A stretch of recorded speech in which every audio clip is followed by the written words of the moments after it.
ఎప్పుడు ఒకే చట్నీ తిని తిని బోర్ కొడుతుందా మీకు? అయితే ఒక్కసారి ఈ చట్నీ ట్రై చేయండి. ఎప్పుడు అదే చేస్తూ ఉంటారండి.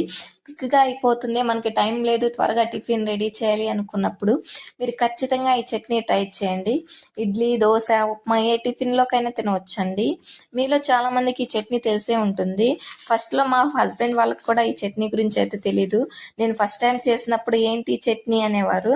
కానీ తిన్న తర్వాత అయితే ఆల్ టైమ్ ఫేవరెట్ అయిపోయింది. దీని కాంబినేషన్లో వెల్లుల్లి కారం యాడ్ చేస్తే ఇంకా ఎంత తింటున్నామో ఎన్ని తింటున్నామో కూడా తెలియదు. ప్రాసెస్ కూడా చాలా ఈజీ అండి. ఫస్ట్ శనగపిండి తీసుకుని టేస్ట్ తగినంత సాల్ట్, పసుపు, కారం వేసి వాటర్ యాడ్ చేసుకొని ఉండలు లేకుండా మిక్స్ చేసి పక్కన పెట్టుకోవాలండి. నెక్స్ట్ ప్యాన్లో ఆయిల్ హీట్ చేసుకొని తాలింపు దినుసులు, అల్లం, పచ్చిమిర్చి ముక్కలు వేసి ఫ్రై అయ్యాక శనగపిండి మిశ్రమాన్ని వేసి మిక్స్ చేస్తూనే ఉండాలండి, లేదంటే ఉండలు కడుతుంది. చట్నీ దగ్గర పడ్డాక కొత్తిమీర వేసి స్టవ్ ఆఫ్ చేసుకుంటే ఎంతో టేస్టీగా ఉండే బొంబాయి చట్నీ అయితే రెడీ అయిపోయిందండి. నచ్చితే లైక్